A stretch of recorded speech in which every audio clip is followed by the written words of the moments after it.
Good evening, ladies and gentlemen, and thank you for joining us for another edition of the Family Empowerment Discussion. And this evening, we will be delving into a topic that is a little bit sensitive and I believe is of utmost importance for each and every one of us. Over the tenure of this program, one of the things that we have tried to do is to look at mental health, and this evening, we want to look at mental health in children. Now, I am your host, Corporal Kester Fennel, and with me this evening, we have a representative from the Mico Care Centre. Now, she is Dr. Shauna Miller, and she is a child psychologist at the Mico Care Centre. And we want to look at the topic this evening: is there hope for children with learning disability? Now, that is a question that I want you to ponder. I want you to think about it as this program goes on. And whatever questions you may have, you can have them ready as we go through this program. Now, we want to kick things off with her as usual. And to do that for us, we're going to ask Constable Chantel Powell to do the purr for. Let us pray. Father, in the name of Jesus, we give you thanks.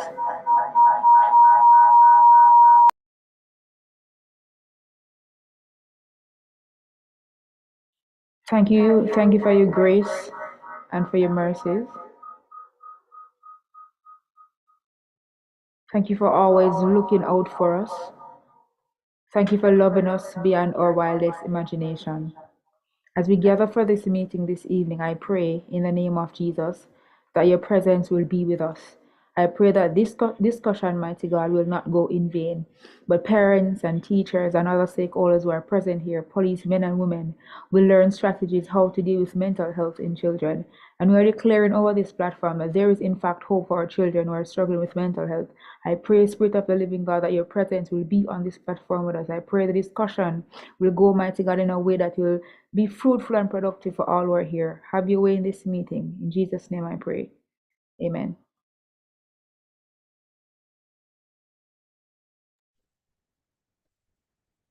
Amen and amen. Thank you, Constable Powell, for praying for us.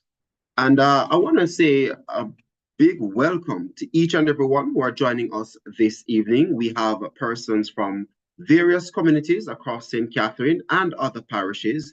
We have principals, we have guidance counselors, we have justices of the peace, we have personnel from the JCF and the JCF High Command that are currently on, and we want to say welcome to you, as well as we have representatives from various stakeholders like restorative justice who are currently on with us. And to you, we want to say good evening and welcome all to the Family Empowerment Discussion, where we educate the family.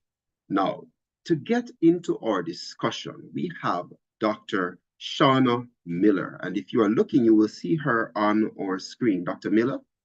Wonderful. She's waving at us.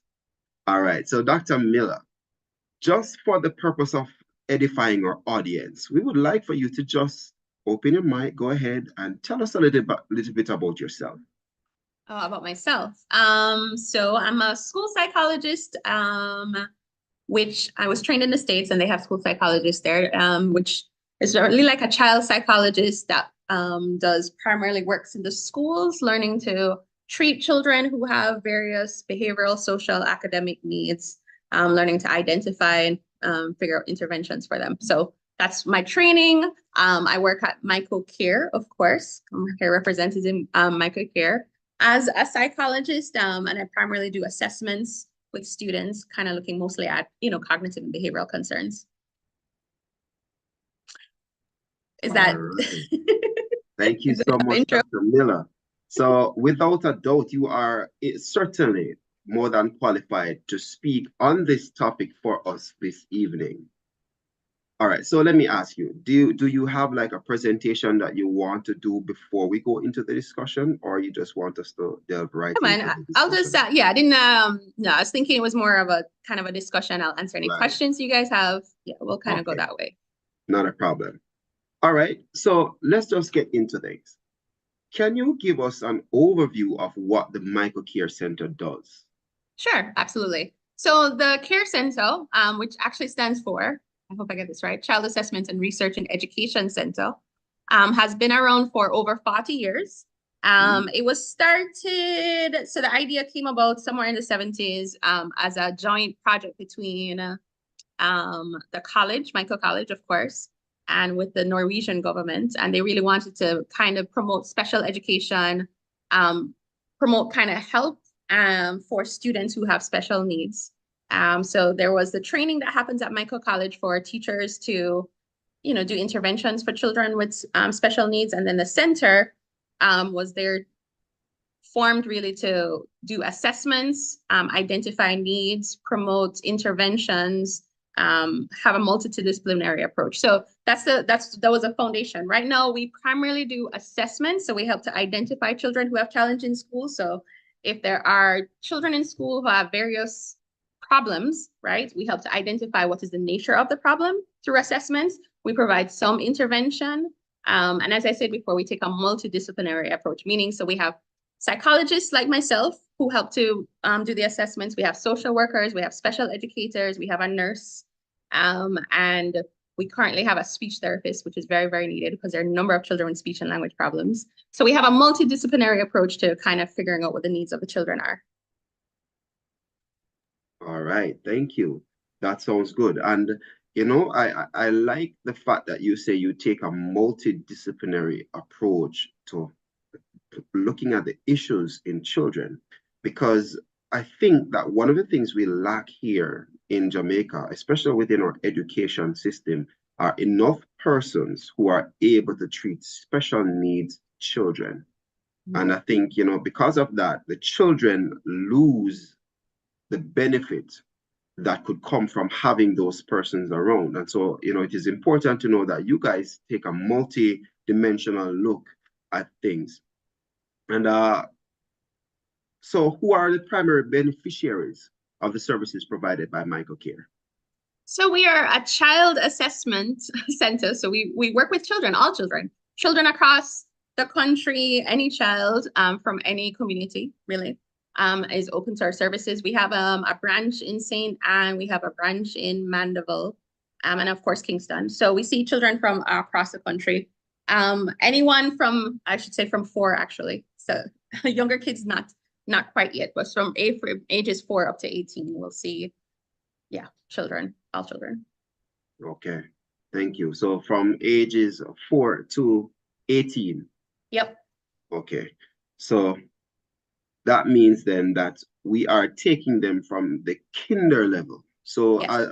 At the very basic level of education, at that stage, they can be assessed and any possible problems can be identified with the intent of remedying that problem, so that throughout their education, at different levels, that can be addressed and the necessary can be put in place.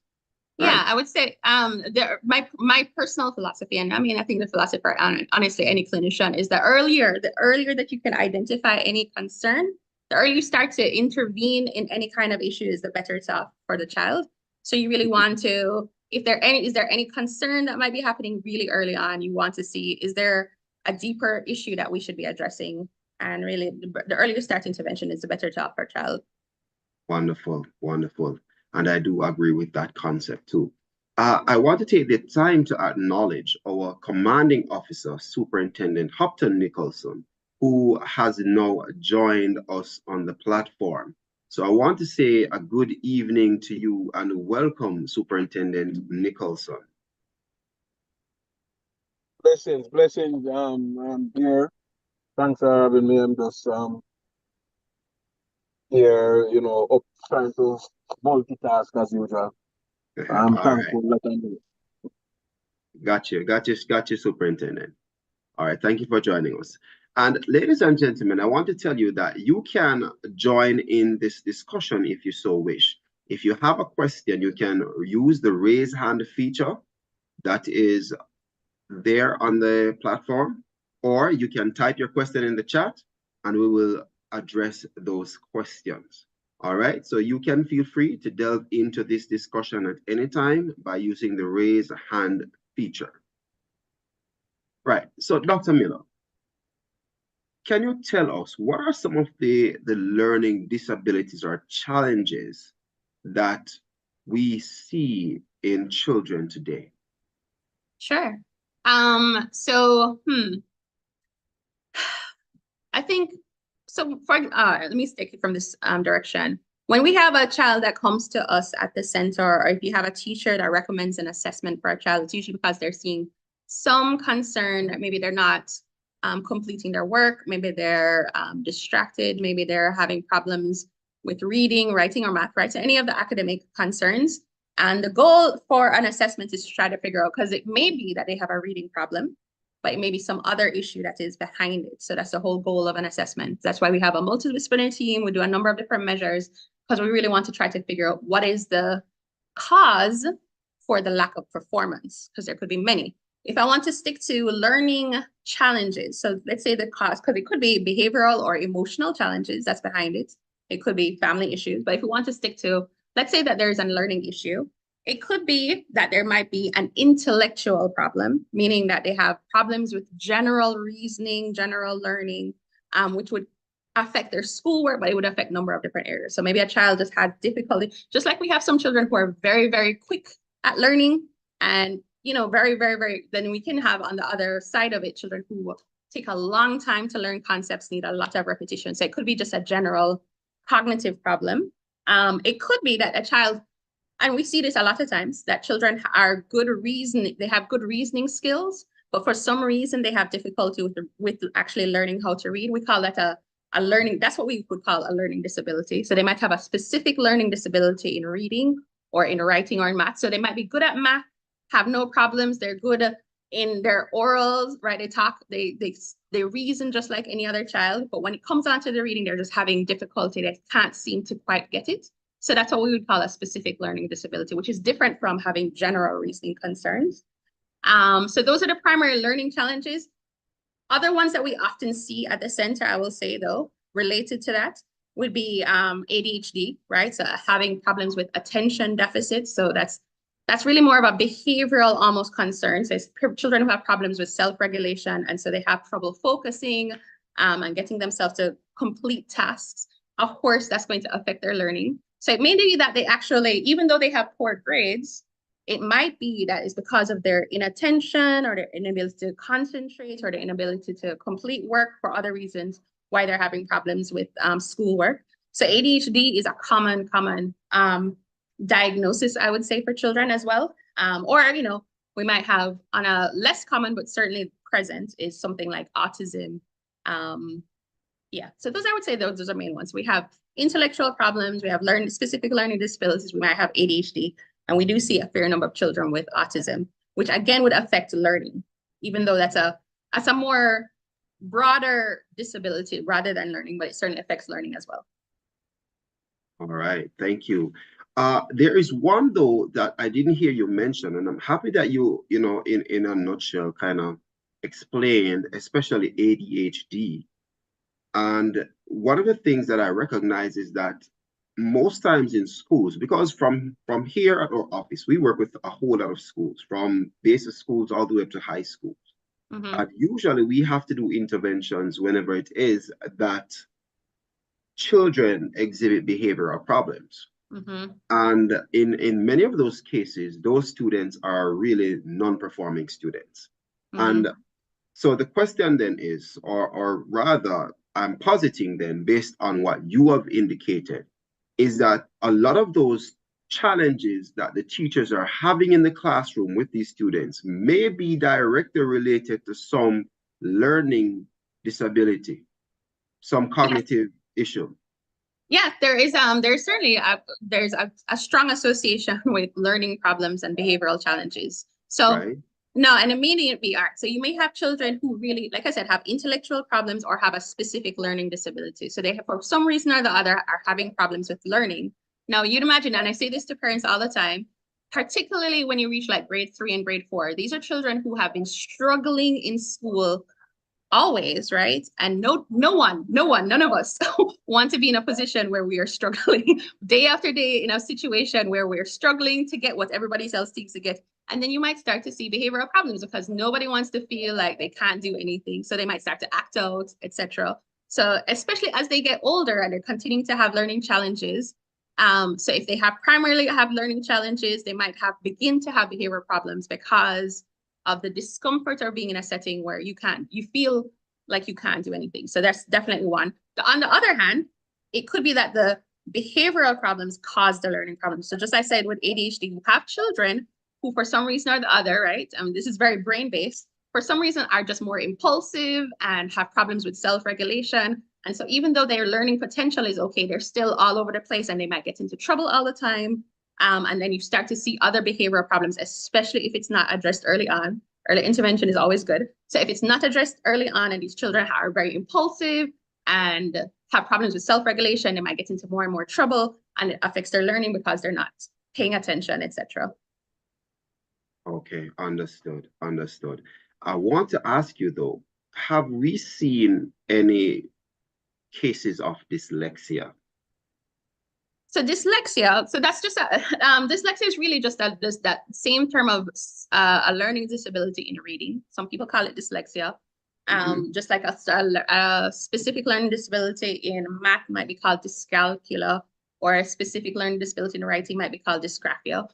So of course, that certainly it does exist in schools. So all of the typical learning challenges that exist elsewhere certainly exist here. One of the difficulties, I would say, in trying to determine, is this a specific learning disability in reading? So like dyslexia, is that it has to be, one of the compounding factor is that it has to be just a problem with reading. So it's not affected by, say, trauma or by poor educational background or by other factors. And sometimes children come from places where there are multiple things going wrong. So it's hard to say, is this dyslexia or is it some other, if there's a lot of chaos at home, that might be the reason for the problem, the reading problem. But certainly, regardless, there are definitely absolutely children who have dyslexia or a specific learning disability in reading, meaning everything else is fine and for some reason they have problems with reading. Okay, all right. Thank you so much for that. So we are recognizing now that a lot of the issues that exist within our schools with the children may be related to some either learning disability or an intellectual problem, right? You want to just go ahead and just differentiate between the two things for us? Let's get a better understanding of what is a learning disability versus an intellectual disability. So an intellectual disability, like I said before, is if a child it's the other end of the scale. You have children who are very gifted, learn very quickly. They might be above us in terms of their learning, right? So they grasp abstract concepts very easily. They're very able. On the opposite side as an intellectual disability, meaning that overall their learning it's much harder for them to learn basic concepts, and they need a lot of repetition. So an intellectual disability means that you're just your general thinking, and it affects all things, not just academic work, but you might see it in terms of, they seem to have a problem with, they're not quite their age. They don't act like their peers. They might be a little bit more immature, right? They might be a little bit more naive, a little bit more gullible, right? So it affects everything. So children with intellectual disabilities have really weak reasoning skills overall. A learning disability, on the other hand, like dyslexia, a learning disability, they reason, they have the same social skills as their peers. They're savvy in other ways. They might be good. They have street smarts. They might be fine in other areas, but for some reason they have problems with reading. We don't really understand why that is. Sometimes parents will ask, well, what is the reason behind this? We don't know. I just say, just like some children are tall and some children are short, it just is. It just is. We don't have a reason for why some things exist. But for some reason, some children might be fine intellectually, they're okay in terms of their oral reasoning, but they really have a hard time learning to read or learning math, right? They might be fine with reading, but for some reason they mix up. They have a hard time learning math facts. You know what I mean? It's just like they keep making the same mistakes over and over. And that is what we would call a learning disability. All right. Thank you so much. Thank you so much for putting that into context for us.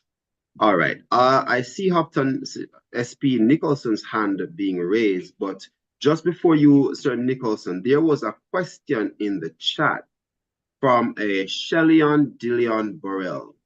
And she's asking, what is the support given to the school or the teacher once the assessment has identified a learning disability?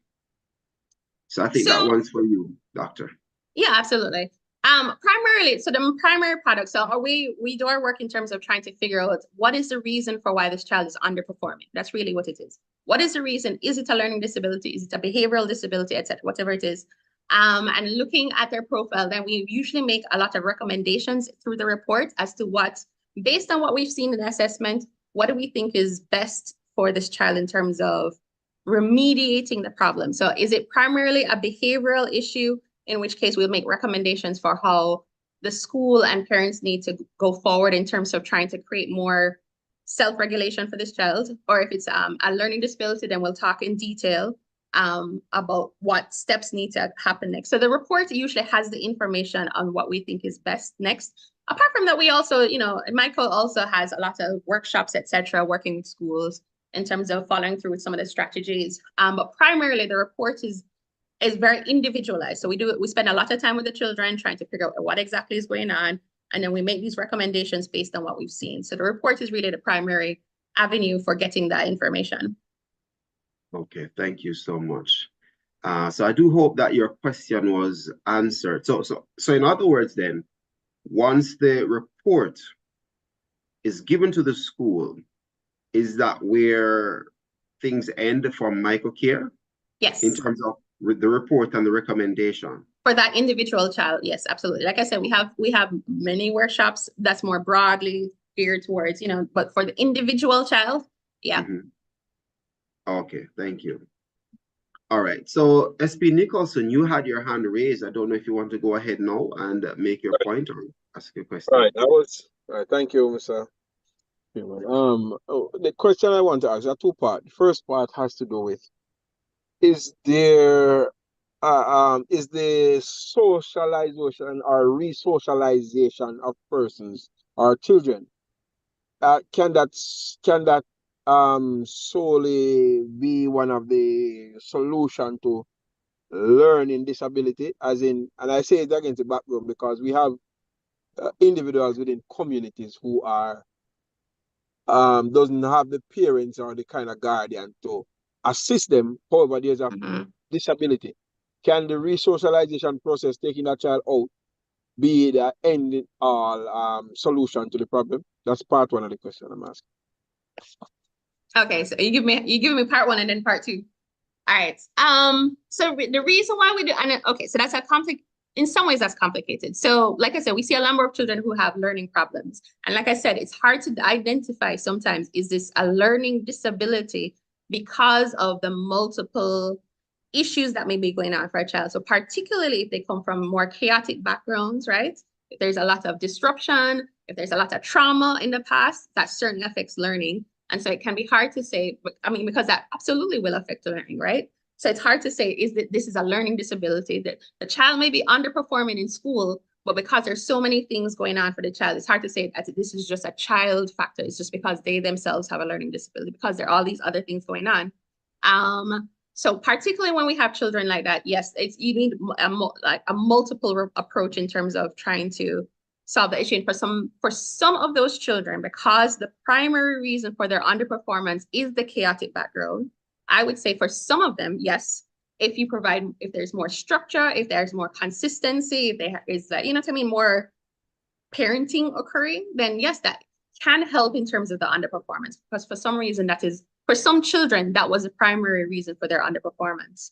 But for some children, even if it is that there is an actual learning disability, right, which is different from just underperformance because of emotional concerns and social concerns. So if there's a learning disability, they'll still need specific strategies to kind of help them overcome their challenges, if that makes sense. So absolutely, re-socialization or providing more consistency and structure will help many children, most children. But for some children, probably still will need additional help depending on what the nature of the problem is. Right. All right. Thank you. The other part of the question is there studies to show any direct correlation between learning disability and juvenile delinquency or crime, or in that well, in our instance it will be crime, but for juvenile, they call it juvenile delinquency in that regard. Is there any, and does the literature just say anything that is have direct correlation with that is regard in that regard?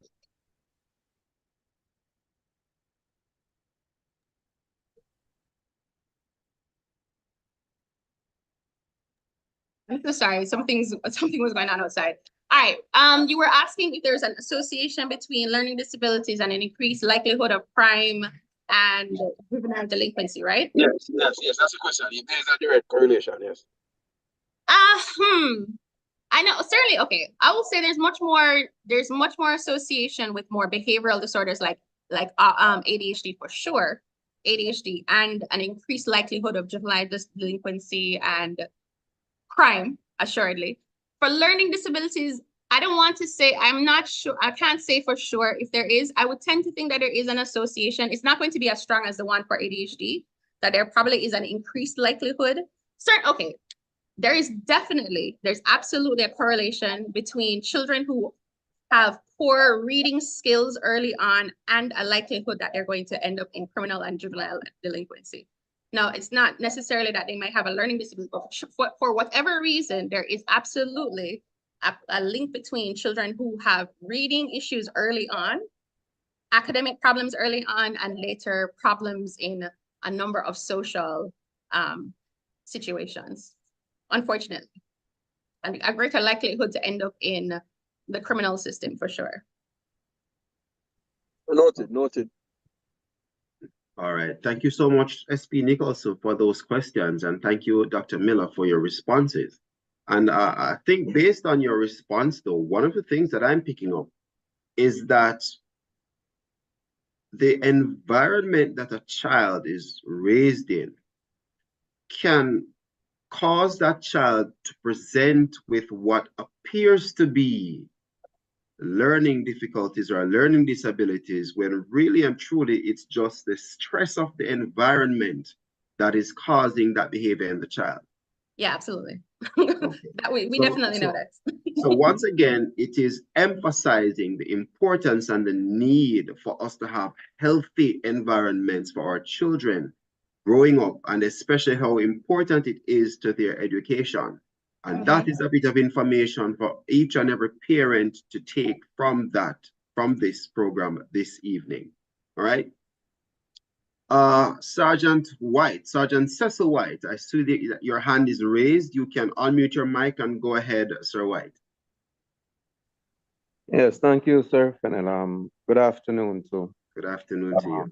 Persons on the platform. Dr. Miller, I guess when it comes down to children, it's really very complicated nowadays. I mean, I remember when I was growing up, I don't know that it was this complicated.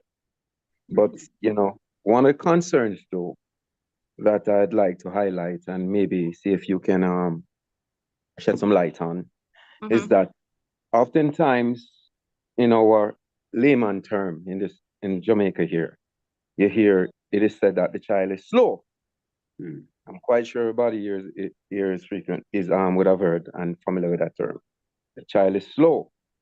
And the child is slow, especially when it comes on to school, at school, and the child performs there. In terms of learning disability, well, one is convinced that, well, yes, no, that obviously something is wrong. Who reaches out though? Does the parent or the teacher reach out to your center for some sort of assessment? And if so, tell us what's the procedure really. And and I have another question after that. Thanks. Sure. Yeah, so yes, I'd say being slow is probably one of the most common unofficial diagnosis that exists out here. In terms of the procedure for the center, really parents or parent, guardian, etc., is the one that has to follow through in terms of the assessment. So typically what happens is that either a teacher, most often the teacher, sometimes doctors, depending on what the situation is, most times teachers will encourage parents to go to Mico to get an assessment because it's a parent that has to follow through. So in terms of the procedure, there are a number of intake forms that the parent has to fill out. So they have to fill out information from themselves. They have to fill out information. They have to get the school to fill out some basic information. And they usually have to get a preliminary medical check because, we want to cover our bases in terms of what's going on for the child. So that they can come to the center, or it might be available on our website once. I think the website is currently done, but once it's up there, those forms are also available on the website. So they just need to get the forms themselves, the intake forms that I just talked about, get them filled out, bring it back to the center and register, essentially. But it really is the parent that has to follow through. Okay, great, madam. Thank you for that. The other part of my question, not really connected, but has to do with children also. And one of the, well, I think in my estimation, it is becoming very widespread, and even so in Jamaica now, the question of autism, where, a lot of times we have our children and, we realize that that child is not really behaving like the average child. And, a lot of times we as parents and guardians really don't pay that much mind. And, I am just wondering, in terms of diagnosing for autism, if your center, delve into that, or there's a special, process where, the child and parent is referred to, other persons for that. And, and a lot of times we see too, because based on, when you compare children, let's just say I have a 3-year-old who a 3-year-old, that child is talking and behaving, very superior compared to maybe a 7-year-old who is not, who is not even talking that, that clearly, So I'm just wondering if those are some of the signs that as parents, guardians, we can look at, to at least say, well, look, like something is going on with my 7-year-old or with my child, You can expand on that. Sure. One, yes, we absolutely do assess. Autism is one of the things they assess for, and I'd say we are absolutely, just like I think everywhere globally, honestly, are seeing increasing numbers of children presenting with autism symptoms for sure. Part of that, people ask me why. Part of that is just the increased awareness. So I think there's sometimes, especially children who are, I'd say, higher functioning, meaning they are in the typical school, but they're just maybe odd in many ways. Those children probably previously would have been just seen as odd and just overlooked. Whereas now there's an increased awareness that some of the behaviors that we're talking about is probably related to autism. And so there's an increased awareness that, maybe we should get this child assessed and determine, is this autism? So there's an increased awareness. Some of that is that there is just an increase in the numbers of children presenting with autism for whatever reason. So yes, we absolutely do assess for children with autism. In terms of warning signs, so if there's one thing I want to repeat many times, is early intervention is better. The earlier you start an intervention, the better. Earlier that you start to address a problem is better. Often, a child who isn't communicating clearly, absolutely. I'd say many times, especially early on, if there is, I'll talk generally about warning signs. So if a child starts to speak late, there's often the idea that, just kind of wait it out, we'll see. Earlier the start intervention is the better, always. And the reason for that is that, and it's not necessarily that is an indicator of autism, it is sometimes, but speech and language problems are pretty widespread. So it may or may not be autism, but regardless, if a child has a language delay or a speech delay, you always want to address it. Because even if a child starts to pick up over time, let's say they start to pick up, children who their same age have already moved on. And so there's always a gap. And the longer that you wait, is there an increased gap. So you really want to, as soon as you see any kind of issue, honestly, you want to address it so there's less of a gap between that child and their peers. Because even if a child is delayed and starts to make progress, their peers are already making more progress and they've already had a head start. So you always want to address, if you see a delay or if you're concerned about delay, you always want to at least start to do something to address delay. Don't ignore it. Don't wait it out. Address it always. Was there something else I wanted to, was that address everything in your question? Pretty much, ma'am. Pretty much. Yes, Okay. You touch on the indicators for autism, and of course, action, not to Sure. delay. I'll Pretty say much. Yes. more broadly in terms of autism. So I talked about a language delay, which is definitely sometimes an indicator for autism. The thing with autism that I'll say briefly, autism is really a combination of communication issues. So it may be a language delay, or it may be just they're odd in terms of how they use language, right? So they may not have had any kind of language delay, but they mix up their pronouns, or they kind of speak very oddly, or they have problems with what should I say? Like they don't seem to get things that other children their age get, right? So they take things very literally, right? So there's a spectrum of how those communication challenges might look. And then they're also usually, along with it, a lot of rigid behaviors, right? They have problems with transitions, or they have to have things done a certain way. They might be very picky about they're very particular, I would say. So it's a combination of things. So if you see those kinds of things in your child, the other thing that I did want to say, sorry to hijack anything, is that one of the things that I've found is that parents are so reluctant to have their children assessed, or so reluctant, which is understandable, to try to see, is this an actual diagnosis? Like I said earlier, the earlier that you address something is the better. But also, there are many evidence-based interventions that are effective. So it's better for you to get treatment, right, than to ignore an issue. So I often say, the medical model, I feel like, is helpful in some ways. You might see a person's presenting a particular symptom, and it's better to understand why that symptom is presenting so that you can effectively treat it, as opposed to ignoring it and it becoming a bigger problem later on. So even though I understand that parents are fearful sometimes of a diagnosis, the diagnosis is there to help get the problem addressed. And often there are very effective methods for addressing the issues early on, instead of waiting until a later date when they see more issues. Yeah. Thank you so much for that response, Dr. Miller. And thank you so much, Sergeant White, for those questions, because I think that, this was a big learning moment for many persons, especially when it comes down to the issue of autism. And, it is so important. And I love the fact that you mentioned the spectrum, because the truth is that there are some persons can be autistic or can be on the spectrum, and it's mild versus others. And so, getting the child assessed is important to know what level it is they're at and how best it is that that issue can be addressed, and how the child can be assisted to help with their transition through their communication and their socialization, etc. Right? So thank you so very much for addressing that, Dr. Miller.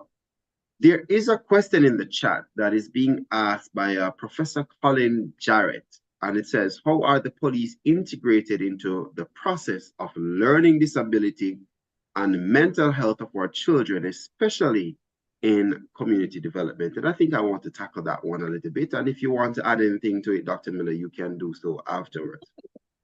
All right. As I indicated earlier, we here at the Community Safety and Security Branch, we work with schools. We have what is called a Safe School Program. And through our Safe School Program, we usually have school resource officers in schools. Whenever we're not doing that, we are attending, meetings, we're doing sessions, and we're doing presentations to children that present with behavioral issues. Now, one of the things for us that is important is looking at things in a holistic way. Whilst we're police officers, and it would be easy to go into a school and rough up a student that has behavioral issues per se, we understand that those behavioral issues that are presenting may be associated with some underlying issue. And it is important for us to be able to understand those issues so that it helps us in our daily job. It helps us to be able to more effectively treat with children who have behavioral issues. And we don't just do that ourselves. We work with various stakeholders. And, we have the Child Guidance Clinic, we have CPFSA, and other agencies that we work with in that regard. Because at the end of the day, it is important for us to intervene early, as Dr. Miller said. And once it is that a child presents certain behaviors and we, the police, go in, we do our own little assessment and we will make our own recommendations. We're not doctors, and so therefore our assessments won't necessarily be correct. But, based on what we're seeing and based on our experience that we have garnered over time, we're able to say this may be an issue, that may be an issue. And even when you sit down with parents and those children, we get to understand that there are sometimes things that exist within their home environment that is negatively affecting that child. And that may also be why it is that the school is having issues with them because of what is happening at home. And as indicated earlier by Dr. Miller, there are things in the home that can cause a child to present with learning or behavioral challenges that are not necessarily intellectual or learning disabilities per se, but just how the child is being affected by what's happening at home, the child presents with that issue. And of course, if we are able to help our children, then we are certainly helping our communities and we're helping our society on a whole. And so that is why it is important for us as the police to be able to play a role in this and to have a good understanding of all of these things and what's happening with our children so that we are in a better position to help them whenever we are called upon. All right. So that is why how I believe the police is integrated in the process. All right. So I don't know if that answers your question, Professor Colin Jarrett. All right.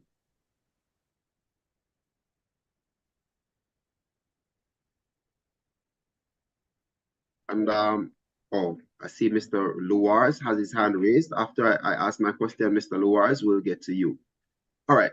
Is there any education campaign that is taking place as it relates to Mico Care and what they do? And as it relates to educating the public on the various learning disabilities or intellectual disabilities that children can present with? Okay, you mean, is there any campaign that Mico Care is currently undertaking? Right. Well, we usually run, a number of workshops, as I said, throughout the year. We're currently gearing up for, we have, every 2 years, we have a big conference geared for teachers, where we have a number of presenters to help in terms of trying to figure out how we can teach students with learning challenges in the classroom. So this year it's going to be in October around Heroes Day weekend. So look out for information on that. So we have conferences that we have every 2 years. And then we also usually put some publications as well, which we're going to put out this year in terms of, again, having different articles, like similar to presenters, to address different topics that are relevant for how to teach children with special needs. Okay. All right. Thank you for that. So whenever you are sending those out, it would be nice if we could get it so we could share it with some of our definitely do community members or schools, parents, etc. Absolutely. All right. Thank you so much. You'll be on the list. Definitely. All right. So Mr. Luars, Mr. Robert Luars, you can unmute your mic and go ahead. Good evening to you, sir. Yes. Good evening, Corporal Fennel. Good evening, Dr. Miller. Good evening. Yes, I was actually in a graduation at my school. Corporal Fennel know the school well, but actually I log on there and I hear the conversation, but on my way home, I break up on the way. So Dr. Miller, I don't know if you had addressed this question that I about to ask. If a child come to school and have learning disabilities and so on, and the Mico Care Centre understand that it is a problem from the home, do that center go at the home and do some investigation and counseling and so on? Yeah, unfortunately, we are very limited in our capacity to carry out some of the interventions that are recommended. I would love if we were able to, especially our social workers, I know would absolutely love if they were able to kind of go into the homes and actually do some of the things that we recommend in terms of helping the parents. But unfortunately, we don't have we are very busy with the number of cases that we see. So we have some interventions that occur in the center, but we are absolutely not going out into the homes to carry it out. So we really try to refer them to agencies that would carry out, would help in terms of helping the parents or providing some support for the family. So we do a lot of referrals instead. Okay. Okay, thank you. All right. And just to follow up on that, Dr. Miller, what are some of the agencies that you would usually make referrals to for parents to get assistance? We refer to some of the agencies that you mentioned in terms of like child guidance, so CPFSA. Yes, Yes, it can be a bit of a tongue twister. Absolutely. Yeah, so I know that there are other agencies, the social workers are probably much more aware, and then there are agencies that run behavior programs. We'll refer them sometimes to behavioral therapists. Yeah, so we have a number of different counseling agencies that we kind of refer them to kind of follow up in terms of putting into place some of the social and emotional strategies that are needed for the kids. Okay. All right. Thank you. Thank you so much for that. And the reason why I asked that question is, based on the fact that, what Mr. Lewars is asking about, I know that is one of the things that CPFSA does. So if it is that, a report or a referral is made to CPFSA, they will go into the homes and they will do their investigations. Absolutely. Right? And then whatever intervention is needed, they can or they will implement it from their level. And they do provide support for parents as well. As also, we know that the National Parenting Support Commission, they do provide support for parents as well. So that is one of the agencies that parents can reach out to if they need support with their children, right? So there is a question in the chat that is being asked by Avril Level. All right, and the question is, what are the options available for parents who has a child diagnosed with ADHD and who experiences corporal punishment from teachers in the mainstream school system? That's an interesting question. Meaning, so in terms of the idea of corporal punishment, I'm pretty sure that it's been put out that is not allowed in schools. That's so any right. parent that has children who are experiencing that, they need to follow up, certainly at the school level, at the principal level, at the ministry level, to ensure that is absolutely not happening, because that's not an appropriate punishment for any child in the school system. Any child at all. So I'd say in terms of addressing the corporal punishment part, then I would say that in terms of honestly, in terms of if you're talking about school interventions for ADHD, we have a wide range of schools, and it's hard for me to say. There's some schools that are much more, what should I say, proactive in terms of their policies, in terms of trying to, especially pursuing positive behavioral intervention. But not all schools are that way. So it's hard for me to say for school-wide what happens. It really depends very much on the principal and the school. But there's some schools that are really putting into place much more structured, positive behavioral support, which is really necessary, I'd say, for all children, but particular children with ADHD. Right. Okay. So so in other words then, and I think what this question indicates too is once again the shortfall in our school system in terms of having teachers who are able to deal with certain behavioral issues in children, right? Because if the child has been diagnosed with ADHD, and if this is something that is known to the school, this is information that the school is privy to, then it means that there should be some specialized attention or program that should be in place for that child or for those children. And that brings me to a question that I did see in the chat earlier. And I'm trying to find it. Right. It's from Elvia Wright, and the question that she's asking, has Mico Care made the proposal to the Ministry of Education re-putting in place social workers in schools? Can you speak to that? I don't know that Mico Care has specifically made that proposal for the ministry. I mean, I would believe that the ministry itself probably, in terms of their special education department, I probably think that that is something that they would be working on. But I can't say that Mico has specifically asked for that for that intervention. Okay. All right. So now that we're getting a better understanding of Mico Care, we're getting a better understanding of, the different types of, we're learning the difference between intellectual disability versus learning disability and all of these things. Do you have any success stories or any examples that you can share with us here this evening about how Mico Care would have positively impacted any child or family? Honestly, okay, so we do also, in addition to the assessments that we do, and we do get feedback often, honestly, from parents, particularly, I would say, because the students that we assess, particularly if they need specialized accommodations to help them in exams, I would say that's one of the things that is definitely a strong positive for parents. So we identify children who need extra help, and we ask for that, and they get that through the ministry.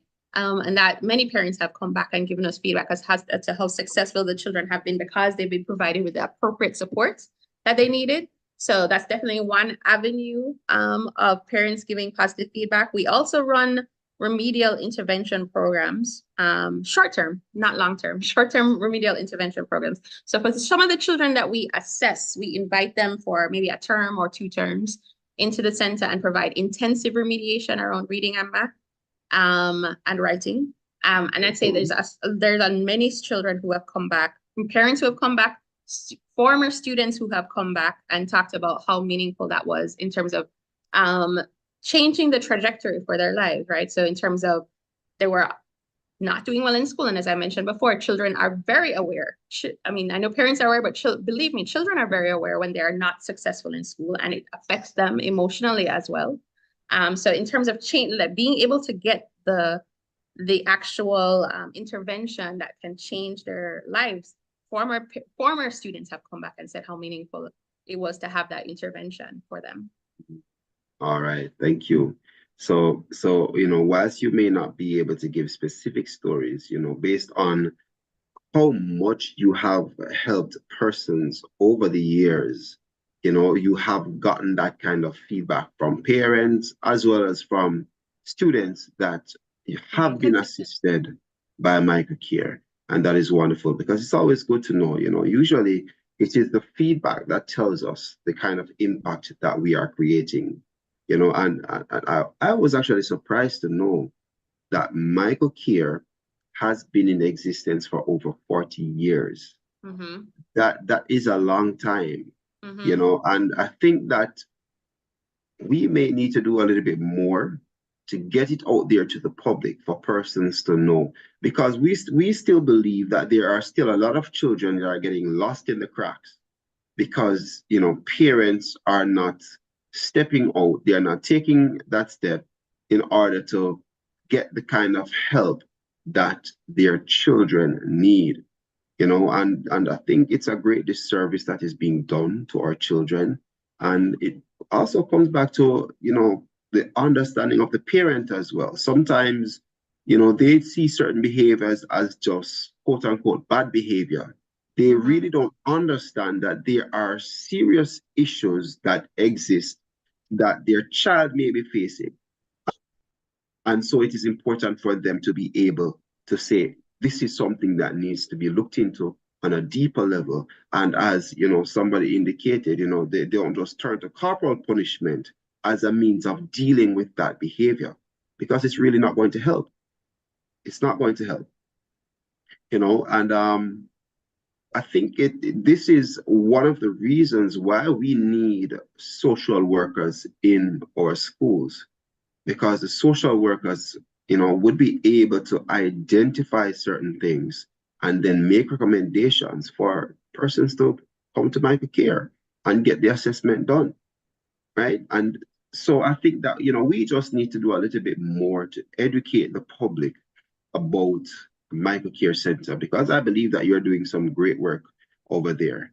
And especially with, what you're saying, your remedial sessions where you bring children in for a term or 2 terms. By the way, is this something that comes at a cost to parents, or is it something that is done by the center free of charge? It's not free of charge. There is a cost. There's a minimal cost. It's not we have a very much a sliding scale, both for assessment and for remedial services.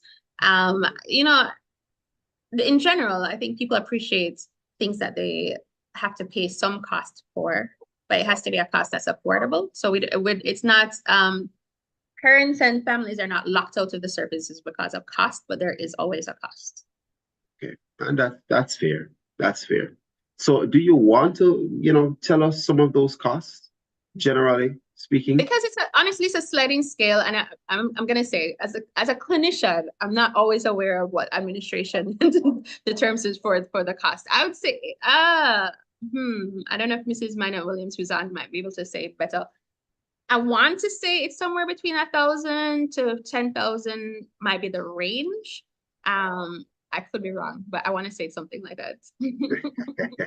All right, so you're not giving us somebody yes, this is Mrs. Minot Williams, Anne-Marie Minot Williams from the Mico Care Centre. Yes, good evening to you, Corporal Kester Fennel. Thank you for joining us on here as well. Listeners. Yes, just to jump in to support Dr. Miller there.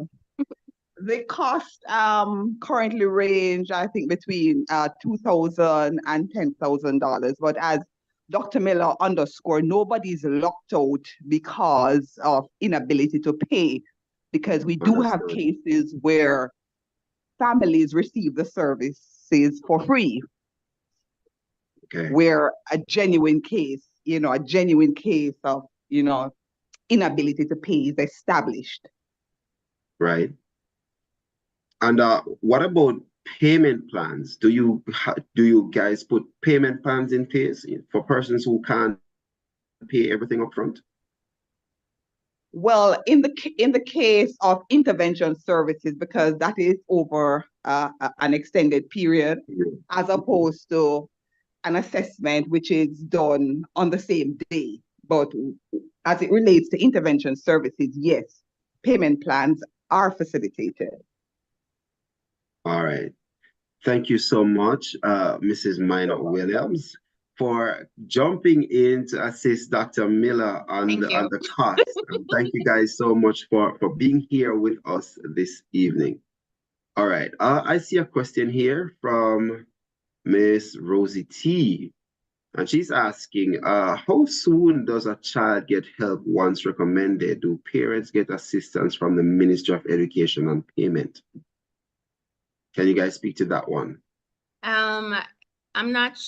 I think I need the question clarified. I'm not sure in terms of the timeline is what she's asking about, and certainly Ministry of Education helps. So, all right, basically, what she's asking, Dr. Miller, once a recommendation has been made by Mico Care for a child, so the child has been assessed, and there's a diagnosis, and the recommendation has been made. I think she's trying to ask the timeline. How soon does that child get help? So after the recommendation is made, how long after that is there any intervention put in place for the child? Okay, so as I mentioned before, so the interventions that we usually recommend, apart from the children that we recommend for the remedial services at Mico, in that case, it's usually, I'd say the following term. The following term is probably when that they would get into something like that. So it very much depends on what the recommendation is. There's some things that can be immediate. So there are many, most of the recommendations we make are for things that the school can implement. And so it really is up to the school to implement it. And it very much depends on what the school puts into place. So some of those are very easy things that the school can put into place through their own remediation programs at the school or their literacy coach, etc. So there are things that can be put into place by the school. Sometimes we make recommendations for a change of placement. That might take much longer, actually. So if we make a recommendation of change of placement, so we say this child is probably not going to be not going to get any benefit from being in the mainstream setting, and we recommend special education. Unfortunately, we have very limited spaces. We have very limited special education schools, so there's usually a waiting list. I can't say, I honestly don't know, because it's out of our hands at that point. So it very much depends on the spaces available at those schools as to how long they have to wait to get in there. So I can't say as to how long that might take. So it really depends on the nature of the referral. Some things can be implemented immediately if they're actually in the place where the school is and the school is willing to implement those recommendations. Can be immediate. If it's something that requires something like a change of placement, that might take a much longer time, and I honestly don't know. Right. And I think it also comes down to parents too, because parents do have a role to play in all of this, right? And so it is important for parents to also implement, the necessary actions once the recommendations are made. So it's not directly dependent on Mico Care or Mico Care alone, because there are some interventions that you do, and it is also time bound or time specific. But also when recommendations are made to parents and schools, then it becomes their responsibility to implement those recommendations at the earliest possible time that it will benefit the child, right? So I think that is what we're getting from Dr. Miller here. And thank you so much for that question, Miss Rosie T. All right. You did make mention of the fact that, there are limited in schools, special education schools, and especially when it comes down to autism. I know for a fact that, there is serious issue with persons getting their children into schools when they are diagnosed with autism. And, I just want to make recommendation for one that we know it's fairly new, but they have been doing a really good job so far, and it's called Carl's Concept. So just in case there's anyone on here with a child that has been diagnosed with autism, then I would recommend Carl's Concept. They are located out in Central Village. That's heading into Spanish Town. It's actually located at the Red Cross building. That's where the school is located. And some of the things that they offer there, they do therapy sessions, applied behavior analysis, aquatic therapy, fine and gross motor skills, sensory integration, reading and writing, self-help skills. So they try to get into helping the children to develop, because as we know, with autism, it affects their socialization. So communication and socialization.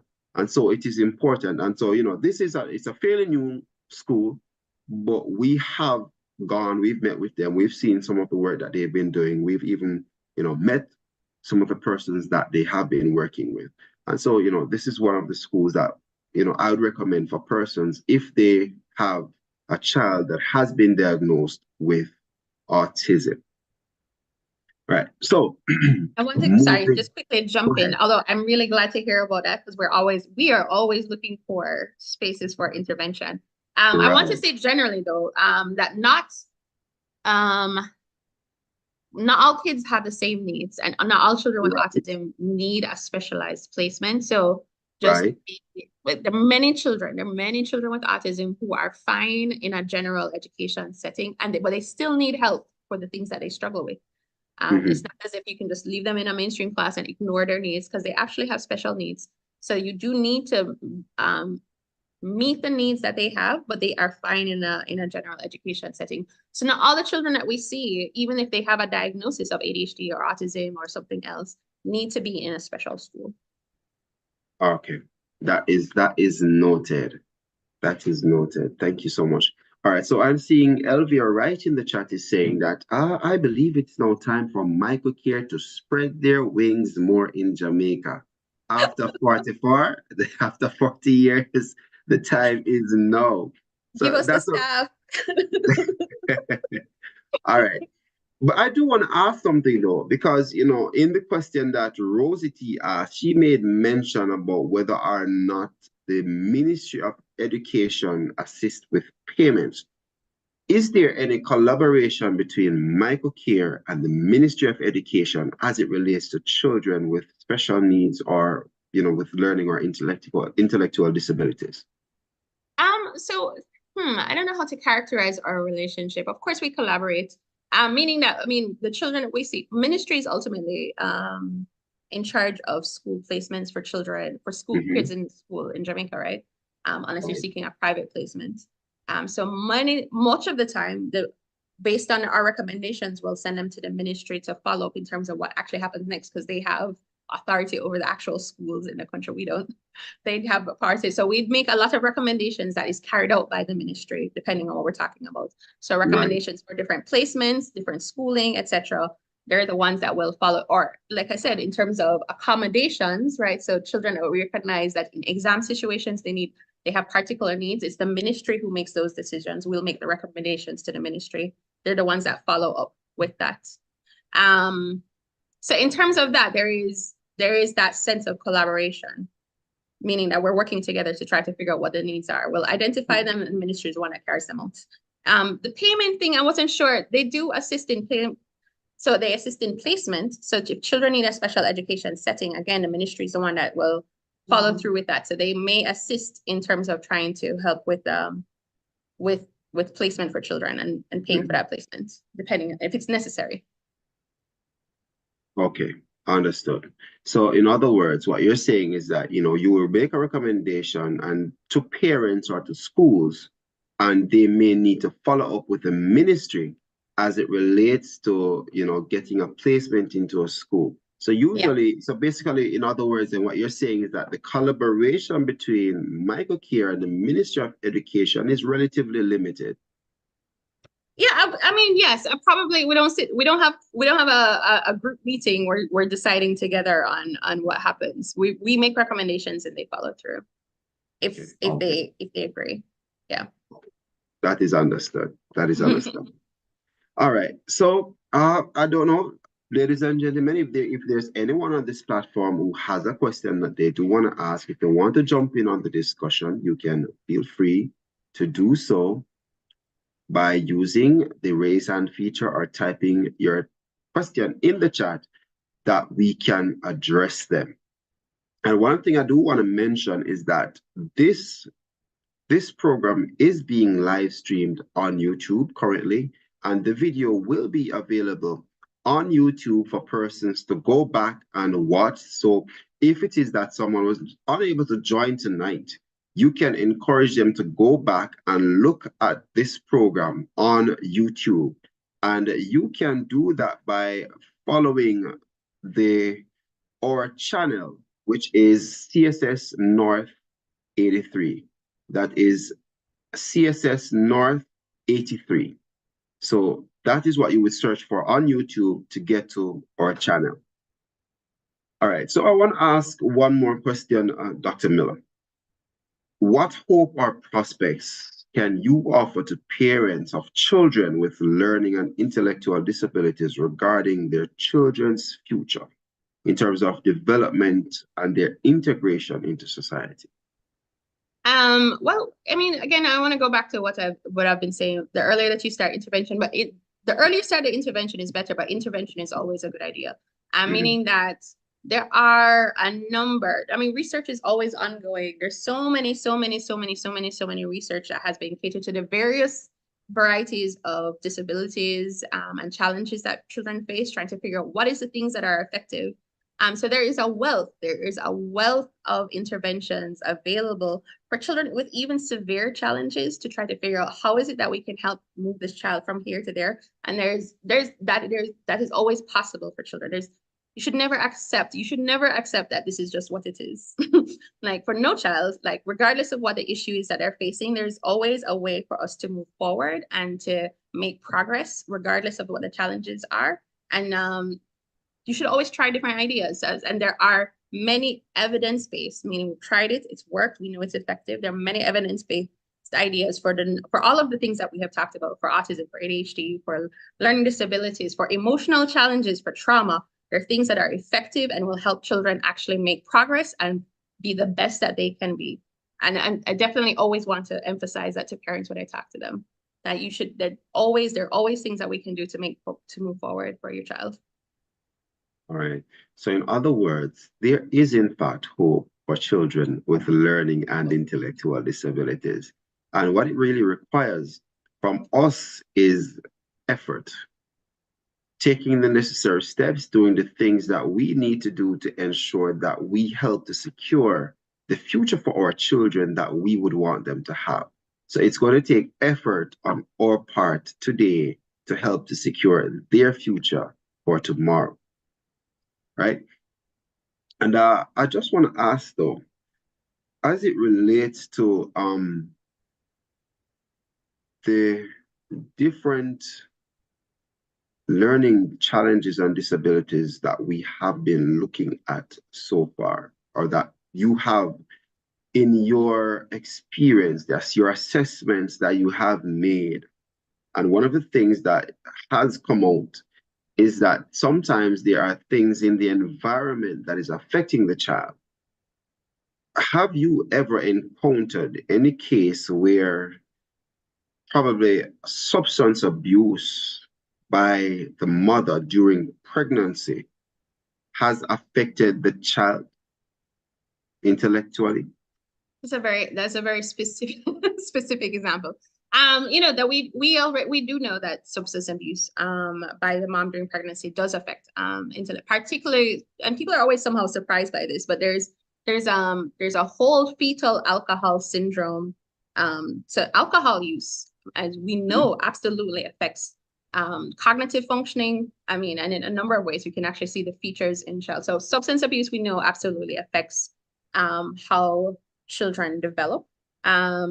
We have seen some cases. The thing is, I mean, it depends on how much parents will admit to substance abuse, but we have had absolutely cases where the mother was abusing substances, and it did affect their child's development, because we know that it does. We actually know that's been proven without a doubt. We know that it does.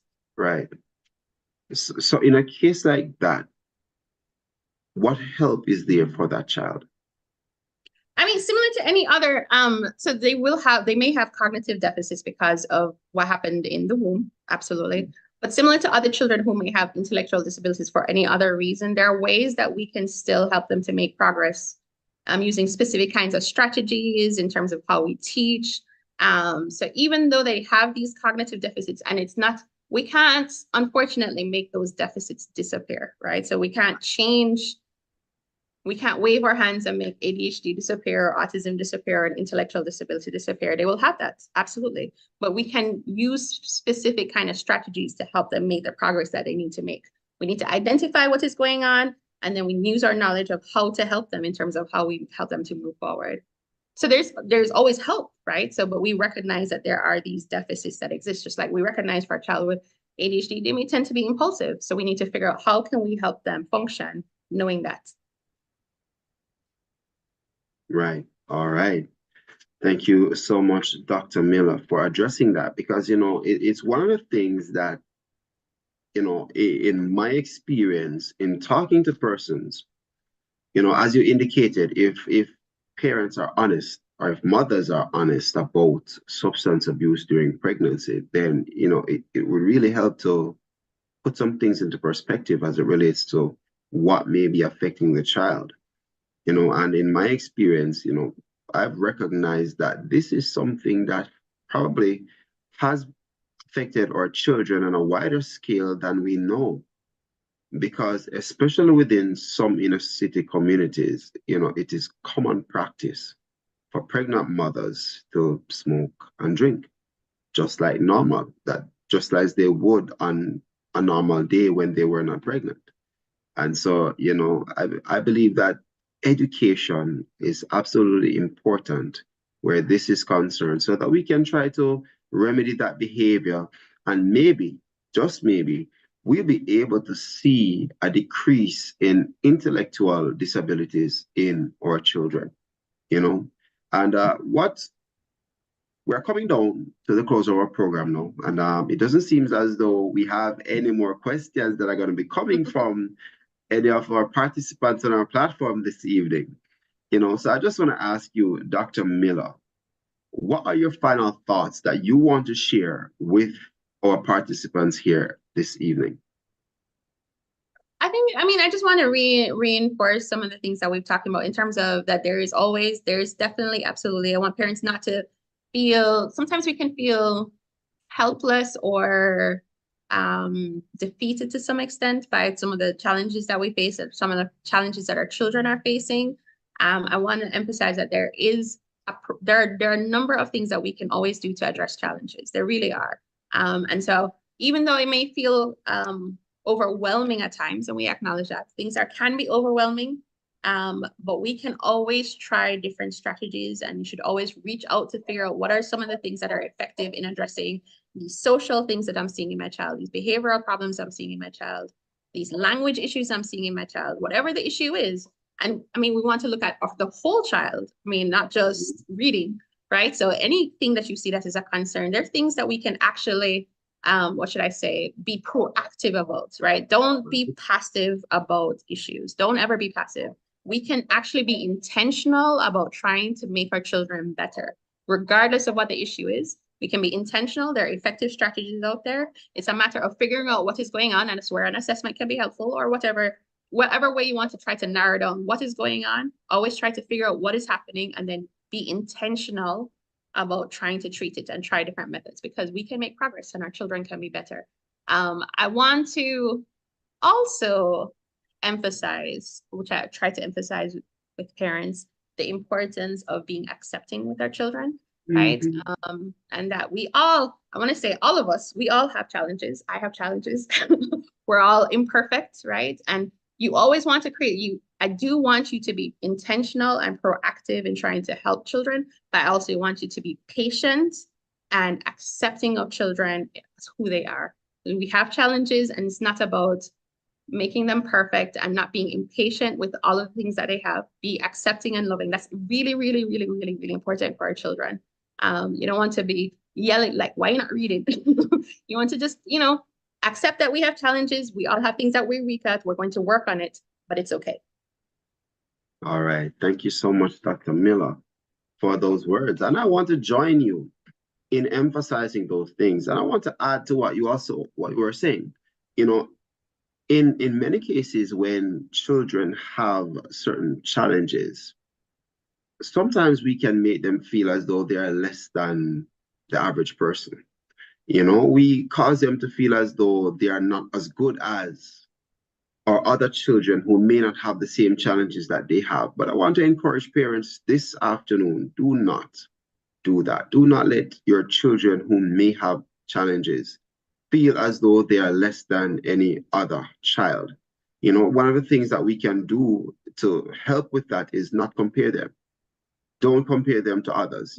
Every child is unique. And as Dr. Miller said, every person has their own flaws, their own challenges. And so that is theirs. I don't think, well, not I don't think, but there is no child that wants to give themselves a disability, whether it is intellectual, whether it is a learning disability, whatever it is. There's no child that wants to have that. So nobody brings that on themselves. So it is important for us to understand that this is something that they cannot control. We cannot control it either, because if we could, all our children will be perfect. But we don't have that power. And so, we have to understand that our children will come with imperfections from time to time. And we just have to learn how to accept those imperfections, find the correct ways of dealing with those things. And that will help us and our children to move forward with a more positive outlook and a brighter future. And that is what I want to leave with our parents this afternoon. Do not be afraid to get an assessment for your child. If you believe that something is wrong, if you recognize that your child is performing below the accepted level or the norm for their peers, if you believe that something about your child is not normal, quote unquote, and I want to use that word very, very gently, normal, you know, if there is something that seems out of the norm for us, don't be afraid to get your child assessed. It is important. You know, here in the JCF, we have what is called the early intervention strategy, you know, where we try to assess even our own police officers who may be suffering from whether emotional or intellectual issues. You know, we try to do early assessment and early intervention to prevent things from escalating or going beyond a certain point. And so it is important for parents also to do the same thing. Be proactive in responding or treating with your children's issues, right? So that is my recommendation that I want to give to our parents this evening. And I want to say to each and every person on our platform, it was wonderful having you here, having this discussion. I believe that it was very enlightening, very educational, you know, and I believe that we all learned a lot here this afternoon. So Dr. Miller, I want to say to you, Dr. Shauna Miller, child psychologist from the Mico Care Centre, a big thank you for coming on and being with us here this evening. And I also want to thank Mrs. Minot Williams, who chipped in to give her own, you know, little help to you on this program. Thanks for having us. I'm your host, Corporal Kester Fennel, and thank you so very much, everyone, for joining us. And I want to thank my technical director, Inspector Ishmael Williams, who is always here with me, you know, and he is the man that helps to make this program possible each and every month. And I also want to thank the staff of the Community Safety and Security Branch for the role that they play in making all of this possible. Thank you, our community members, for always coming on, joining, participating, getting involved in this discussion and making it so fruitful, so engaging, and so educational. And this is where we take the family. Thank you all, and have a good evening. Thank you so much, sir. You're welcome. Thank you.